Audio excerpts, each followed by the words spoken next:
Hello friends, welcome to my YouTube channel the political philosopher. तो friends, आज हम लोग जो है एक नया सीरीज पॉलिटिकल थ्योरी का लेके आए हुए हैं और इसमें हम पढ़ेंगे कि पॉलिटिकल थ्योरी क्या है और राजनीतिक सिद्धांत के क्या महत्व है, इसकी क्या प्रासंगिकता है। ठीक है, इसके बारे में हम पढ़ेंगे। ये इंपॉर्टेंट क्वेश्चन है, यहाँ से क्वेश्चन हमेशा पूछा जाता रहा है और ये क्वेश्चन मैंने आप लोगों के लिए बनाया है, खासकर उन लोगों के लिए जो स्टूडेंट्स अभी तैयारी कर रहे हैं कॉलेज के लिए, जिनका एग्ज़ाम पास में है, या फिर जो डीयू में है, इग्नू में है, एसओएल के एग्ज़ाम में है, एनसीवेब का एग्ज़ाम दे रहे हैं, उनके लिए खासकर बीए प्रोग्राम, बीए ऑनर्स के लिए ये बहुत ज़्यादा इंपॉर्टेंट क्वेश्चन है। सो प्लीज़ इस क्वेश्चन को आप अच्छे से करके जाएं और इसका नोट्स बना लें। तो अब हम देखेंगे कि राजनीतिक सिद्धांत क्या है। सबसे पहले जब आप कोई क्वेश्चन लिखो तो उसमें सबसे पहले इंट्रो डालना जरूरी होता है। इंट्रोडक्शन में आपको लिखना है कि राजनीतिक सिद्धांत का क्या मतलब है, क्योंकि पहले क्वेश्चन पूछा गया कि राजनीतिक सिद्धांत क्या है। ठीक है, इसके बाद हमें बताना है कि राजनीतिक सिद्धांत का क्या महत्व है या फिर इसकी क्या रिलेवेंसी है, इसके बारे में बताना है। फिर ये बता के हमें कंक्लूजन देके खत्म करना है आंसर को अपने। तो सबसे पहले बताएंगे राजनीतिक सिद्धांत क्या है। तो इसमें देखेंगे राजनीतिक सिद्धांत को अंग्रेजी में पॉलिटिकल थ्योरी कहते हैं। ठीक है, तो पॉलिटिकल थ्योरी शब्द की उत्पत्ति एक ग्रीक भाषा से हुई है। ठीक है, ग्रीक भाषा से हुई है। ग्रीक भाषा का शब्द एक थ्योरिया है, इसी से पॉलिटिकल थ्योरी शब्द की उत्पत्ति हुई है, जिसका मतलब क्या होता है, एक सुकेंद्रित मानसिक दृष्टिकोण। इसका तात्पर्य है कि एक सुकेंद्रित मानसिक दृष्टिकोण जो कि एक वस्तु के अस्तित्व और उसके कारणों को प्रकट करती है। ये कह रहे हैं कि जो पॉलिटिकल थ्योरी का जो मतलब है कि ये किसी वस्तु के अस्तित्व, कोई वस्तु कैसी है ना, ये किस कारण से आई हुई है, तो इस सब का जो रीजन है वो बताती है पॉलिटिकल थ्योरी। केवल वर्णन या किसी लक्ष्य के विषय में कोई विचार या सुझाव देना ही सिद्धांत नहीं कहलाता। सिद्धांत के अंतर्गत किसी भी विषय के संबंध में एक लेखक की पूरी सोच या समझ शामिल होती है। यानी कहने का मतलब है कि केवल वर्णन कर देना, किसी चीज के बारे में आप कुछ डिस्क्राइब कर दें, तो इसका मतलब ये नहीं होता कि आपने पॉलिटिकल थ्योरी के बारे में बता दिया। ठीक है, बल्कि जब भी किसी चीज का हम डिस्क्रिप्शन देते हैं, जो किसी भी चीज को हम डिस्क्राइब करते हैं, तो इसमें क्या होता है कि इसमें जो थिंकर्स होते हैं, जो लेखक होते हैं, उनकी पूरी सोच और समझ शामिल रहती है कि ये चीज़ें कैसी हो रही हैं, क्यों हो रही हैं, क्या क्या लॉजिक है इसके पीछे, क्या रीजन है इसके पीछे। ठीक है, इन सब चीज़ों को जो है लेखक अपनी समझ में शामिल करता है। फिर आगे है कि उसमें तथ्यों का वर्णन, उनकी व्याख्या, लेखक लेखक का इतिहास बोध, उसकी मान्यताएं और वे लक्ष्य शामिल हैं जिनके लिए किसी सिद्धांत का प्रतिपादन किया जाता है। यानी कहा गया है कि इसमें जो एक लेखक होता है वो किसी भी चीज को अगर एनालाइज करता है तो उसमें तथ्य देता है, तथ्यों का वर्णन करता है और उस चीज की व्याख्या करता है। फिर लेखक अपने इतिहास का बोध करता है कि उसका हिस्टोरिकल बैकग्राउंड क्या है और उसकी मान्यताएं क्या क्या हैं, उसके लक्ष्य क्या हैं, वो किस लक्ष्य के लिए काम कर रहा है ना, जिस लक्ष्य को प्राप्त करना चाह रहा है उसके लिए क्या क्या साधन अपनाने चाहिए। इन सब चीज़ों का जो समावेश होता है वो एक पॉलिटिकल थ्योरी में होता है। ठीक है, राजनीतिक सिद्धांत का मतलब ये है। अब आप देखेंगे कुछ अलग अलग थिंकर्स हैं जिन्होंने पॉलिटिकल थ्योरी की डेफिनेशंस दी हैं, जिनमें जॉर्ज सेवाइन का नाम फेमस है, फिर डेविड हेल्ड है। ठीक है, तो आपको एक आध दो कोटेशन आपको याद रखना पड़ेगा। पॉलिटिकल थ्योरी से अगर क्वेश्चन आ रहा है तो जॉर्ज सेवाइन, या फिर अगर मान लीजिए आपको क्वेश्चन नहीं भी याद है तो आप किसी एक का कोटेशन याद रखें, आप उसको अंडरलाइन में करें कोटेशन को, या फिर डबल इनवर्टेड कामा में लिखें, जिससे कि एक एग्जामिनर का जो उसका नज़रिया होता है वो देखने का, उस पर आप उसकी निगाह पड़ जाती है आपके अंडरलाइन पे, आपके जो आपने उसको हाईलाइट किया हुआ है, इस तरीके से वो देखता है और फिर वो ये समझ के चलता है कि आपने पढ़ के लिखा हुआ है क्वेश्चन को, आपको चीज़ें तैयार थी, आपकी याद थी, है ना। इस तरीके से चीज़ें आपकी क्लियर होनी चाहिए, तभी आपको कॉलेज के एग्जाम में अच्छे मार्क्स मिल पाएंगे। फिर जॉर्ज सेवाइन कहते हैं कि व्यापक तौर पर राजनीतिक सिद्धांत से मतलब है कि उन सभी बातों से है जो राजनीति से संबंधित या प्रासंगिक है, और संकीर्ण दृष्टि में इसका अर्थ है राजनीतिक समस्याओं की विधिवत छानबीन से है।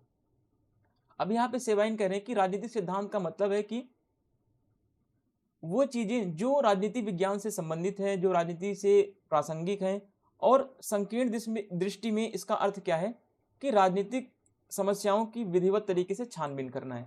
तो इसने राजनीतिक सिद्धांत की परिभाषा जॉर्ज सेवाइन ने इस तरीके से दी। फिर वर्तमान समय के जो प्रसिद्ध लेखक हैं, देखिए जॉर्ज सेबाइन जो है वो हिस्टोरिकल बैकग्राउंड से जुड़े हुए हैं, ठीक है, ऐतिहासिक लेखक हैं ये, राजनीतिक सिद्धांत में इतिहास की बात करते हैं। और दूसरी तरफ वहीं जो डेविड हेल्ड हैं, ये आधुनिक लेखक हैं, मॉडर्न थिंकर हैं ये, ठीक है। तो डेविड हेल्ड कह रहे हैं कि हम सहमत हैं कि राजनीतिक सिद्धांत राजनीतिक जीवन से संबंधित अवधारणाओं और व्यापक अनुमानों का एक ऐसा ताना बाना है जिसमें शासन, राज्य और समाज की प्रकृति व लक्ष्यों और मनुष्यों की राजनीतिक क्षमताओं का विवरण शामिल है। तो हेल्ड कह रहे हैं कि जो राजनीतिक सिद्धांत होता है इसमें राजनीतिक जीवन से या पॉलिटिकल लाइफ से संबंधित सभी अवधारणाएं शामिल होती हैं, सभी कॉन्सेप्ट शामिल होते हैं। इसमें हम बड़ा व्यापक अनुमान लगा के चलते हैं, है ना, जिसमें हम शासन कैसे चलता है, राज्य कैसे चलता है, समाज की प्रकृति कैसी होती है और समाज के लक्ष्य कैसे हैं, राज्य के लक्ष्य कैसे हैं, है ना, और इसके साथ साथ मनुष्य की क्षमताओं का भी इसमें विवरण शामिल किया जाता है। तो ऐसा डेविड हेल्ड मानते हैं। अब जैसे हम इसमें पॉलिटिकल थ्योरी की जो हम डेफिनेशन देख रहे हैं, तो अगर हम दो डेफिनेशन हमने लिख दिया, फिर उसके बाद हम अपना लॉजिक लिखते हैं कि हम अपनी तरीके से भी आंसर को इसमें लिखेंगे, कुछ अपना जो है पॉइंट्स ऑफ व्यू मिलाएंगे इसमें। जैसे कहेंगे कि सभी राजनीतिक सिद्धांतकार इस बात से सहमत हैं कि राजनीतिक सिद्धांत राजनीति विज्ञान की एक उपशाखा है और यह उन विचारों का समूह है जिनके आधार पर राजनीतिक तथ्यों या राज्य के सर्वपक्षीय स्वरूप की व्याख्या की जाती है। अब देखिए इसमें राजनीतिक सिद्धांत में ऐसे विचार या अवधारणाएं शामिल होती हैं जिनकी सहायता से राजनीतिक व्यवहार या तथ्यों के नैतिक, दार्शनिक और व्यवहारिक पक्षों की उचित व्याख्या की जाती है। अब इसमें यह बताया गया कि जो राजनीतिक सिद्धांत होता है इसमें कहीं ना कहीं राजनीतिक तथ्यों को शामिल किया जाता है, राज्य के हर पक्ष के, राज्य के जो स्टेट होता है हमारा, उसके सारे डायमेंशंस को इसमें शामिल किया जाता है, चाहे वो पॉलिटिकल डायमेंशंस हो, चाहे वो इकोनॉमिक डायमेंशंस हो, चाहे वो सोशल डायमेंशंस हो, सारे डायमेंशंस को इसमें शामिल किया जाता है। जब कोई राजनीतिक घटना घटती है तो उसका व्यवहारिक निरीक्षण करने के लिए, कुछ परिणाम निश्चित करने के लिए राजनीतिक सिद्धांत की सहायता अनिवार्य होती है। इसके अतिरिक्त ऊपर दी गई परिभाषाओं के आधार पर यह भी कहा जा सकता है कि राजनीतिक सिद्धांत में, अब देखिए, तीन चीजें शामिल होती हैं, ठीक है। राजनीतिक सिद्धांत में क्या क्या शामिल होती है? किसी भी घटना का अवलोकन करना, किसी भी घटना की व्याख्या करना तथा मूल्यांकन करना, ठीक है। ये तीन तत्व क्या होते हैं? राजनीतिक सिद्धांत में शामिल होते हैं। ये इंपॉर्टेंट आपके लिए, ठीक है, ये याद होना चाहिए। अवलोकन करना, ऑब्जर्वेशन करना किसी चीज का, दूसरा इंटरप्रिटेशन करना, उसकी व्याख्या करना, तीसरा इवेल्युएशन करना उसकी, ठीक है। अगर कोई भी अगर इंसिडेंट होती है तो राजनीतिक सिद्धांत क्या करता है? अगर राज्य में कोई घटनाएं हो रही, कोई बदलाव आ रहे हैं, कोई विचारधाराएं आ रही हैं, तो राजनीतिक सिद्धांत क्या करता है? उनका अवलोकन करता है, उनकी व्याख्या करता है और उसका मूल्यांकन करता है कि कितना सही है, कितना गलत है, क्या क्या चीजें हैं, ठीक है। इस तरीके से आपको अपने कुछ इनपुट्स इसमें डालने होते हैं लास्ट में, ठीक है।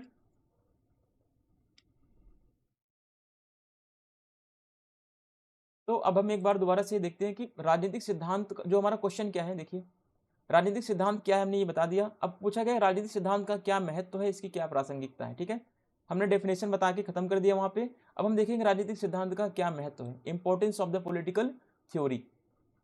इसमें लिखेंगे कि राजनीतिक सिद्धांत का अस्तित्व विषय को वैज्ञानिक स्वरूप प्रदान करता है तथा सिद्धांत के अस्तित्व के कारण ही किसी विषय को एक स्वतंत्र अनुशासित होने का गौरव प्राप्त हो सकता है। इस सत्यता में ही राजनीतिक सिद्धांत की आवश्यकता और महत्ता छिपी हुई है। राजनीतिक सिद्धांत की महत्ता या राजनीतिक सिद्धांत का महत्व कह सकते हैं, महत्ता कह सकते हैं, जो भी आप कह लें, निम्नलिखित हैं। यानी राजनीतिक सिद्धांत करता क्या है? राजनीतिक सिद्धांत का अस्तित्व जो है वो किसी विषय को क्या कर रहा है? वैज्ञानिकता प्रदान कर रहा है, ठीक है। दूसरी बात, राजनीतिक सिद्धांत के अस्तित्व के कारण ही किसी विषय को एक स्वतंत्र विषय के रूप में गौरव प्राप्त होता है, ठीक है। अगर राजनीतिक सिद्धांत नहीं होता तो किसी भी विषय को शायद उसका स्वतंत्र अस्तित्व नहीं हो पाता।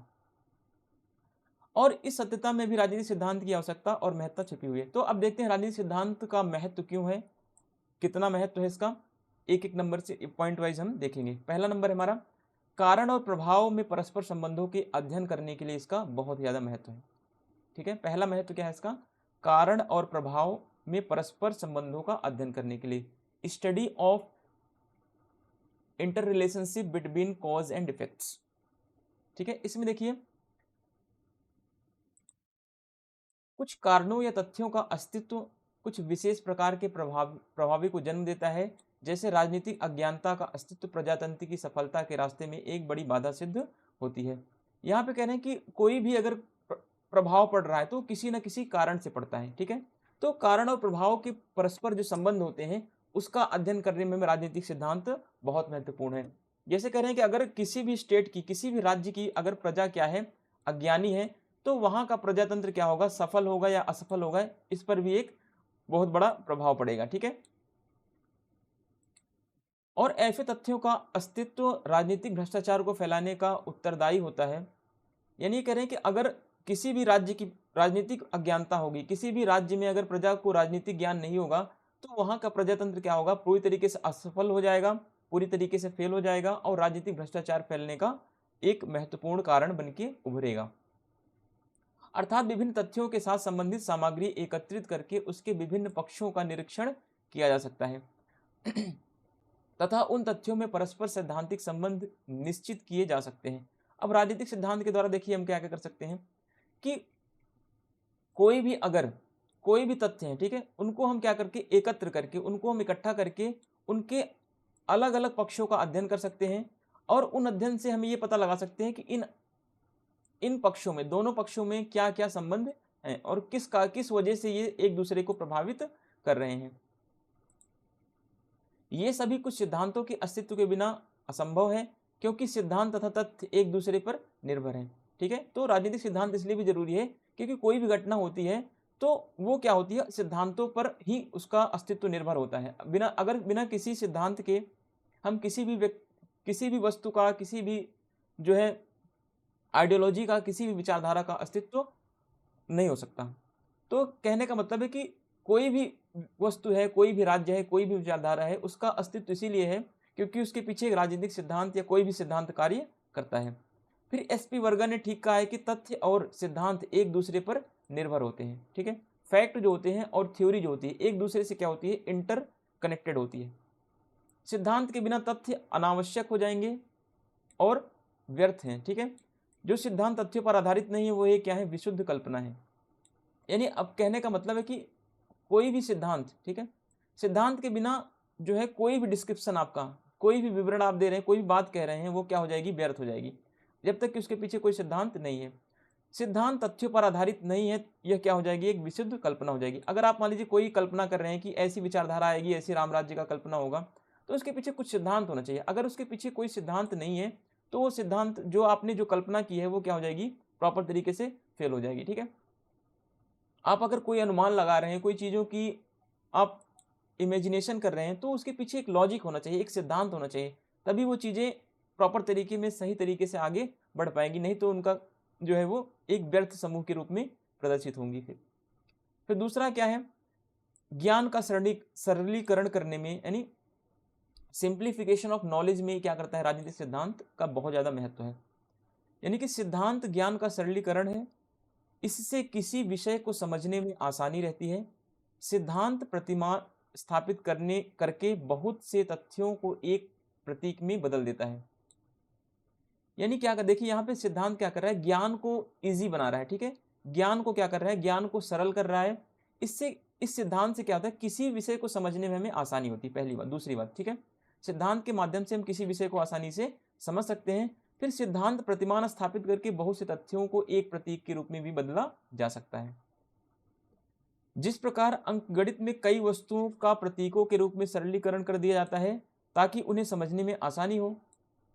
जैसे हमने क्या कर दिया, 2+2 क्या कर दिया, 2+2 4, ठीक है, ये हमने क्या बना दिया, एक सिद्धांत बना दिया, तो ये गणित में सिद्धांत हो गया। तो ऐसे ही हम राजनीति विज्ञान में भी कुछ सिद्धांतों का निर्माण करते हैं जिससे कि किसी भी विचारधारा को, किसी भी थ्योरी को समझना आसान हो जाए।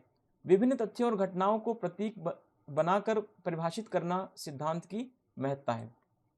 राजनीति में शक्ति, औचित्य, न्याय, अधिकार, कर्तव्य, वैधता, समानता आदि क्या है, ये सब अनेक प्रतीक होते हैं जिनके पीछे राजनीतिक सिद्धांत काम करता है और राजनीतिक सिद्धांत इन सब चीज़ों को आसान बना देता है, ठीक है।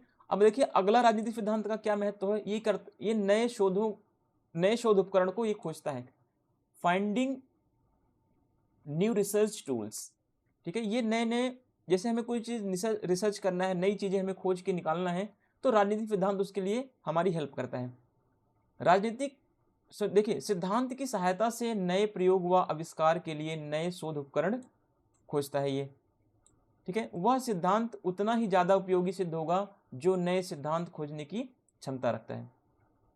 कहने का मतलब है कि राजनीतिक सिद्धांत, कोई भी सिद्धांत हो, वो उतना ही महत्वपूर्ण होगा अगर वह नए नए सिद्धांतों को खोजने की अगर उसके अंदर क्षमताएं हैं। अगर उसके अंदर क्षमताएं नहीं है तो वो सिद्धांत जो है वो अच्छा नहीं माना जा सकता, उपयोगी नहीं माना जा सकता।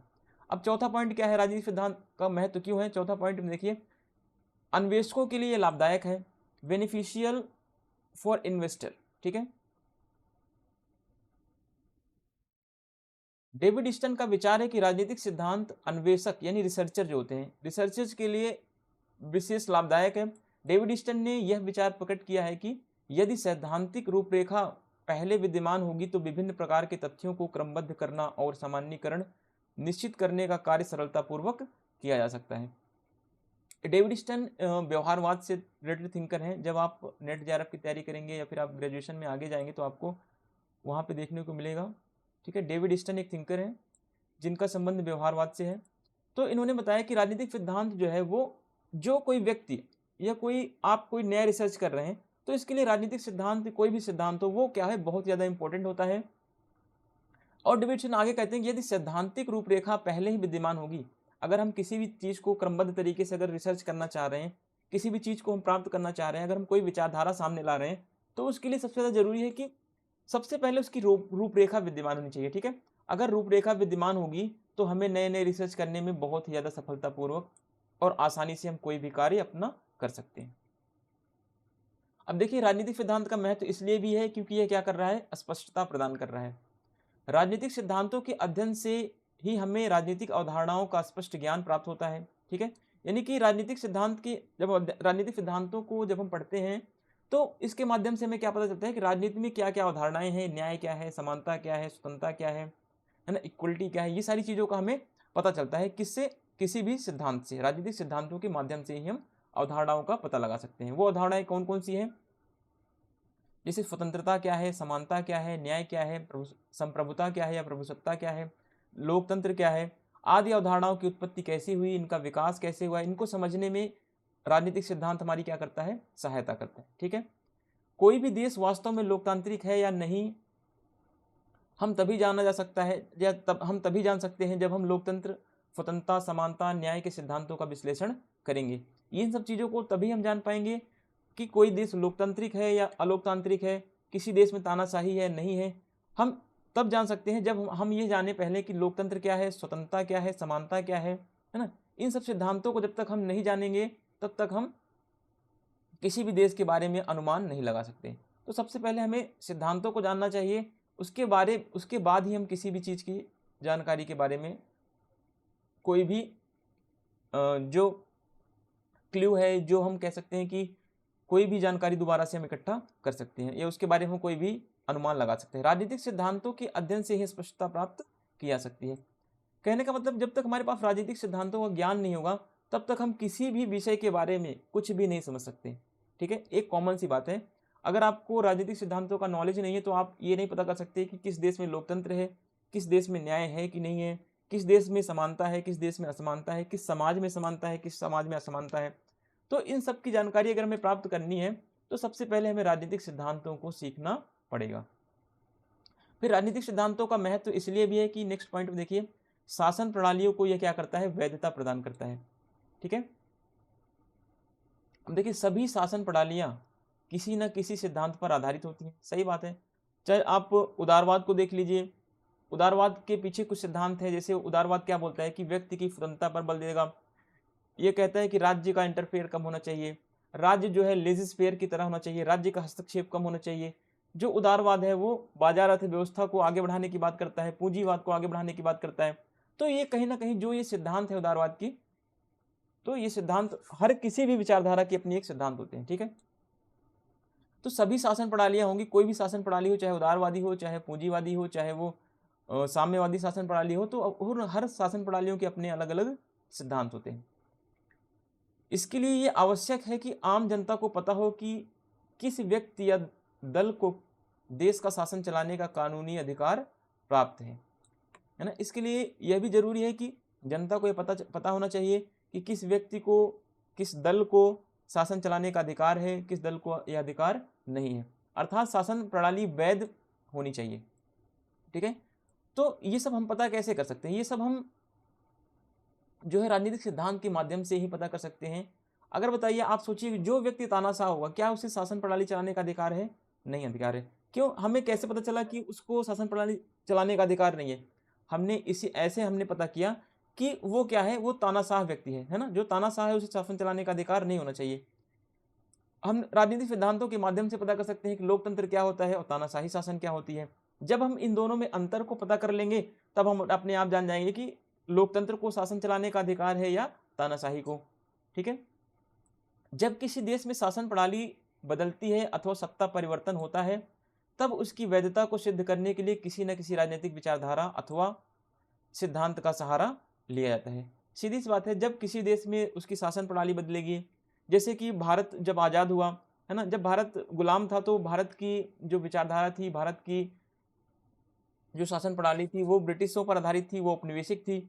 जैसे ही भारत आज़ाद हुआ, भारत में राजनीतिक विचारधारा बदल गई, भारत की अपनी स्वतंत्र विदेश नीति हुई, तो भारत की जो विचारधारा आगे निकल के आई, समाजवादी विचारधारा को भारत ने अपनाया।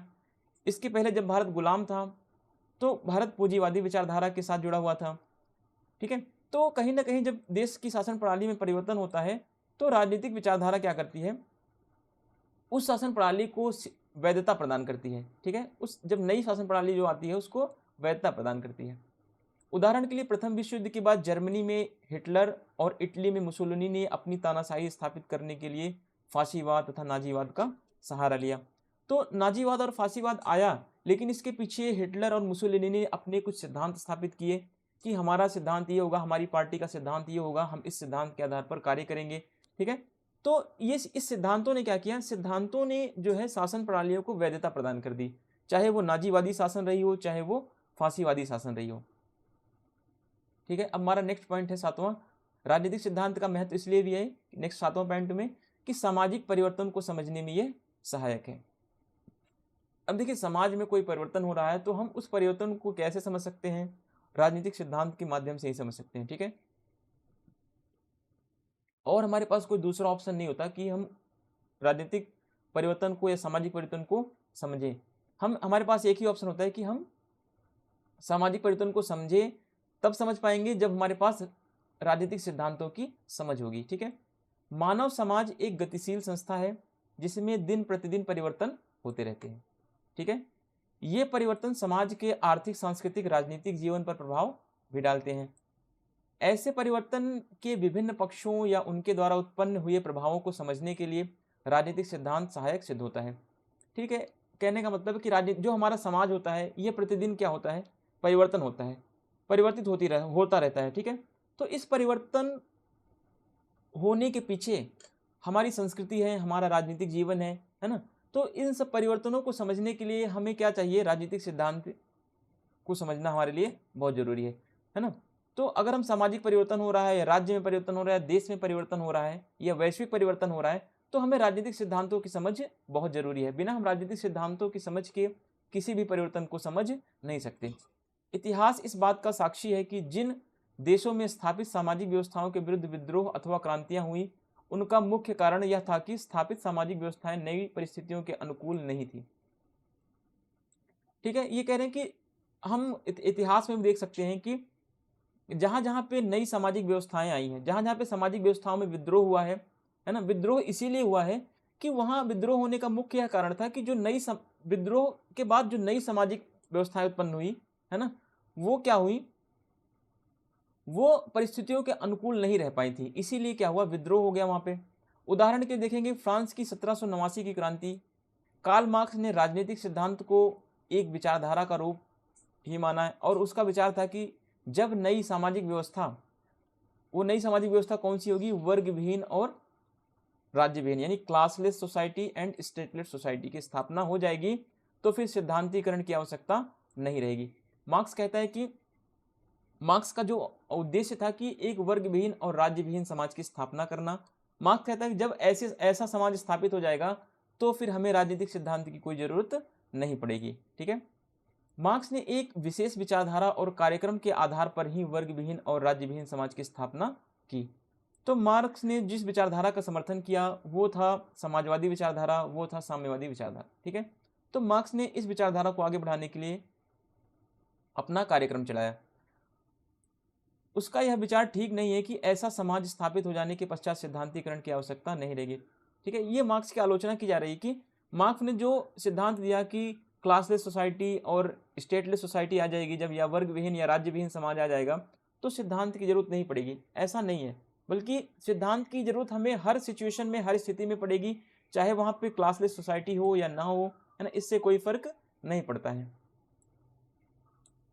वास्तव में सभ्यता की निरंतर हो रहे विकास के कारण जैसे जैसे मानव समाज का अधिक विकास होगा, वैसे वैसे सामाजिक परिवर्तन को समझने तथा उसकी व्याख्या करने के लिए राजनीतिक सिद्धांत की आवश्यकता और अधिक महसूस होगी। ठीक है, तो कहने का मतलब है जैसे जैसे हमारा समाज डेवलपमेंट होगा, हमारे समाज का विकास होगा, तो उसके लिए हमें क्या करना पड़ेगा, हमें और अधिक राजनीतिक सिद्धांत की जरूरत महसूस होगी। क्यों होगी? क्योंकि राजनीतिक सिद्धांतों के बिना, है ना, क्योंकि राजनीतिक सिद्धांत के बिना हम जो है किसी भी परिवर्तन को समझ नहीं सकते, चाहे वो परिवर्तन राजनीतिक हो, चाहे वो परिवर्तन सामाजिक हो, चाहे वो परिवर्तन धार्मिक हो, किसी भी टाइप का परिवर्तन हो, बिना हम राजनीतिक सिद्धांतों के किसी भी परिवर्तन को समझ नहीं सकते। ठीक है,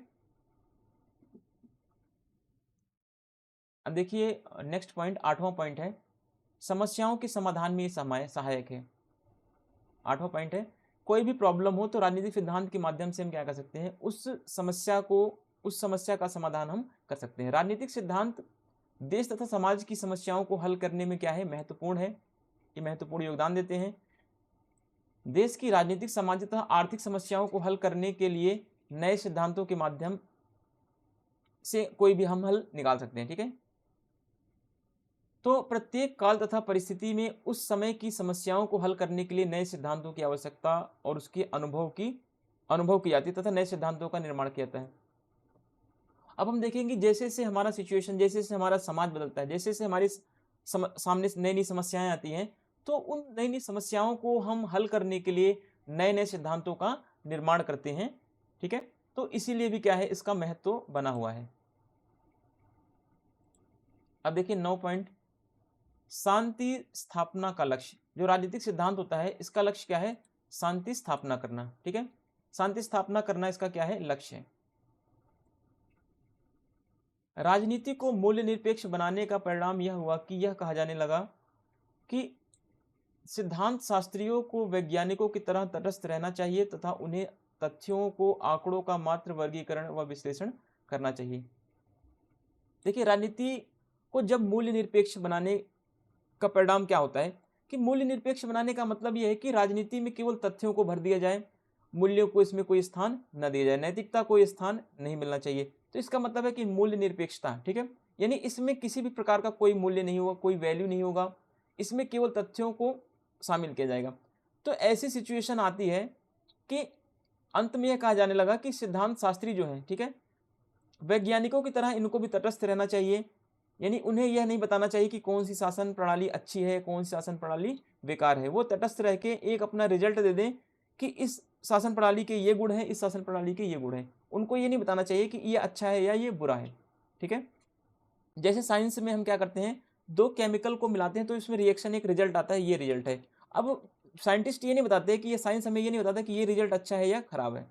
ठीक है, वैसे ही क्या करना चाहिए, वैसे ही ये कह रहे हैं कि जो राजनीति सिद्धांत शास्त्री हैं उनको तटस्थ रहना चाहिए वैज्ञानिकों की तरह, कि उनको यह नहीं बताना चाहिए या फिर उनको यह कहने का कोई अधिकार नहीं कि अमुक शासन प्रणाली अच्छी प्रणाली है या अमुक शासन प्रणाली अच्छी प्रणाली नहीं है। ठीक है, पर साम्यवाद, नाजीवाद और फासिस्ट व्यवस्था ने मानव जाति के लिए जो चुनौतियां पैदा की उससे निपटना क्या था, जरूरी था। इसीलिए राजनीतिक सिद्धांत ने क्या किया, शांति स्थापना के लिए अलग अलग राजनीतिक सिद्धांतों की व्यवस्था की, अलग अलग तरीकों को उसने व्याख्या में लाया और अलग अलग तरीकों के माध्यम से उसने जो है वो शांति स्थापना का प्रयास करता है। फिर नेक्स्ट देखिए 10वां पॉइंट, राजनीतिक आंदोलन का यह प्रेरणा स्रोत रहा है। अब देखिए राजनीतिक सिद्धांत का महत्व इसलिए भी है, राजनीतिक सिद्धांत की प्रासंगिकता इसलिए भी है क्योंकि किसी भी राजनीतिक आंदोलन का क्या होता है, ये प्रेरणा स्रोत होता है। ठीक है,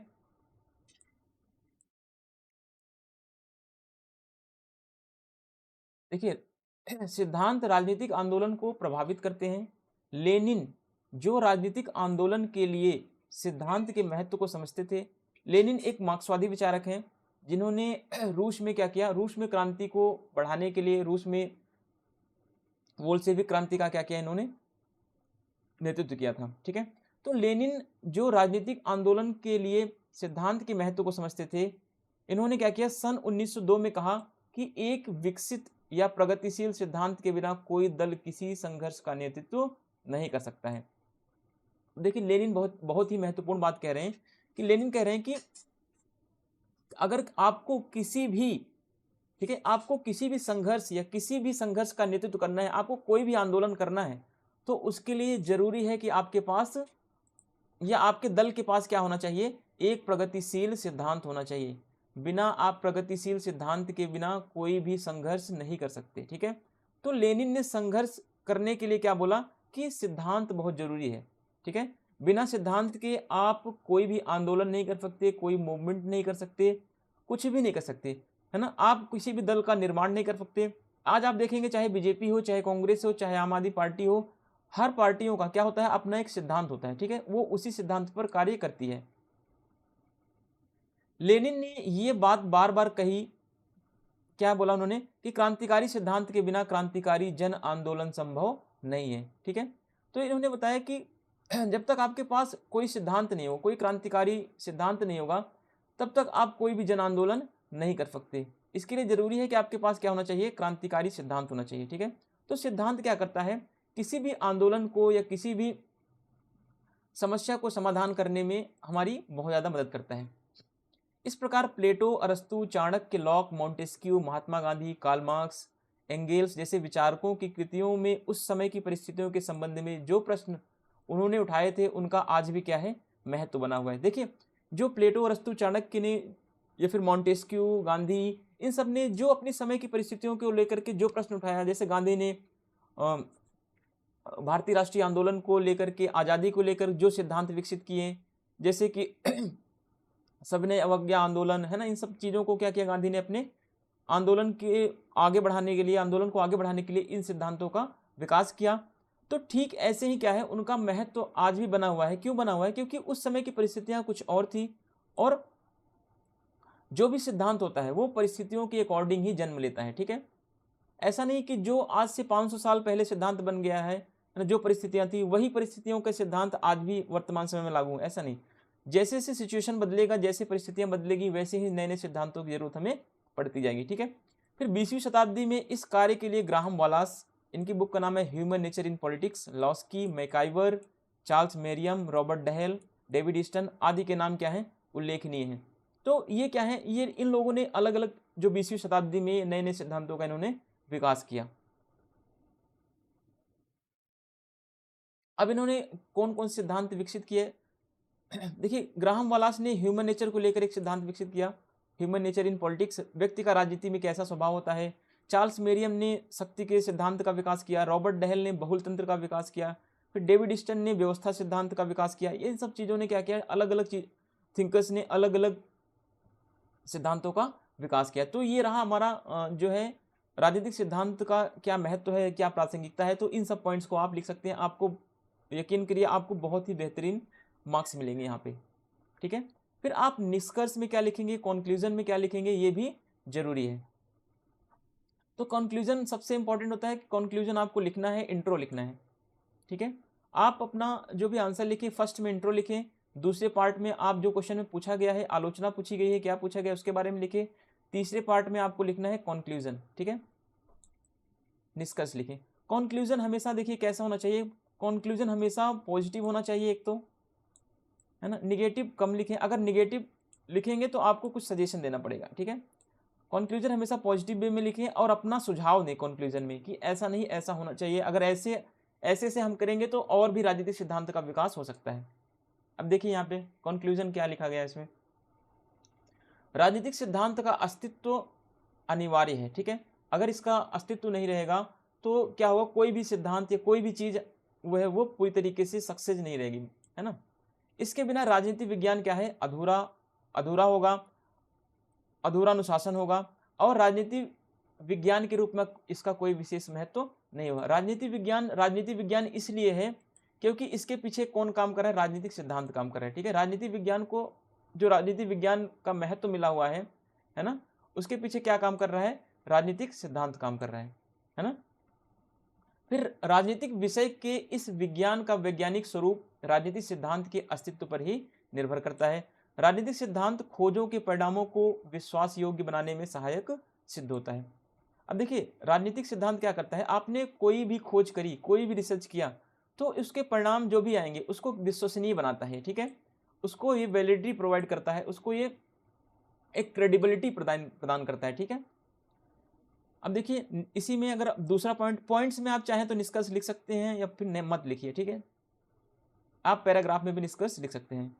जैसे देखिए राजनीतिक सिद्धांतों का महत्व सदा ही रहता है, इसलिए Plato, Arastu, Chanakya, Locke, Rousseau, Montesquieu, Karl Marx तथा महात्मा गांधी जैसे विचारकों ने अपनी रचनाओं में जिन मूल प्रश्नों को उठाया उनका क्या है, आज भी महत्व बना हुआ है, ठीक है। देखिए परिस्थितियां, देखिए प्रश्न क्या होते हैं, प्रश्न जो है हमेशा प्रासंगिक होते हैं, ठीक है, क्योंकि उन्होंने राजनीतिक सिद्धांतों के माध्यम से उस समय की परिस्थितियों के अकॉर्डिंग प्रश्न उठाया था, और आज की परिस्थितियां क्या हैं, उस समय की परिस्थितियों से बिल्कुल अलग हैं। लेकिन क्या है, लेकिन उनके प्रश्नों का महत्व आज भी है। उन्होंने समाज के लिए, उन्होंने आंदोलन के लिए, उन्होंने राज्य की स्वतंत्रता के लिए, व्यक्ति के अधिकारों के लिए जो प्रश्न उठाए थे, उन प्रश्नों का क्या है, आज भी महत्व है, क्योंकि आज भी हम अपने अधिकारों को लेकर आवाज उठाते हैं, आज भी अपनी स्वतंत्रता के लिए लड़ाई लड़ रहे हैं। तो बहुत सारी चीजें क्या हैं जो आज भी उतना ही प्रासंगिक है, उतना ही रिलेवेंस है उसका जितना कि पुराने समय में था। फिर 20वीं शताब्दी के विद्वानों में Laski, MacIver, Lasswell, David Easton आदि का विशेष महत्व है। फिर एंड्रू हेकर का आप स्टेटमेंट लिख के आप इस क्वेश्चन को खत्म कर सकते हैं। फिर एंड्रू हेकर ने लिखा कि राजनीतिक सिद्धांत समय की परिसीमा में बंधे नहीं होते हैं, ठीक है। ये किसी भी समय की परिसीमा में नहीं बंधे होते हैं, बल्कि ऐसा नहीं है कि आपने जो राजनीतिक सिद्धांत एक प्लेटो ने दे दिया वही राजनीतिक सिद्धांत आज तक चला आएगा, नहीं, बल्कि ये किसी भी सीमा में नहीं बंधे होते समय के। जैसे समय परिवर्तित होगा वैसे वैसे राजनीतिक सिद्धांत की व्याख्या, राजनीतिक सिद्धांत का स्वरूप भी बदलता जाएगा, ठीक है।